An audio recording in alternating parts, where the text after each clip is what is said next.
Ma loen selle läbi. Mida sa loed? Ise ütlesid just, et loe sertifikaat läbi. Ja ma saadan teile tunnistuse umbes kell 1:00 hommikul, ja te loete selle hoolikalt läbi. Jah, ma ütlesin ju, et loen. Okei. Siin on teie finantseerimissertifikaat. Palun lugege hoolikalt läbi. Olgu. Aga ma ei saa allkirja, sest pole printerit. Kuule, kirjuta see tühjale paberilehele ja saada mulle. Sa said aru, otsi välja leht, allkirjasta see ja saada mulle. Kas sa said nüüd aru? Ei. Ma ootan sind, võta paber, allkirjasta ja saada mulle foto.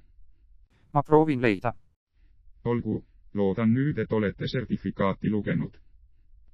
Ja kuna soovite saada 34 eurot, maksate registreerimistasude ja tagastamatute finantseerimisdokumentide eest 34 eurot. Seega on see 34 eurot, mille saadate, ja nüüd viime kõik lõpule, ning kanname teie 34 eurot pangaülekandega teie pangakontole. Jah, maksa see, sest mina ei pea midagi maksma, see on kirjas. Ma olen nõus ja ootan.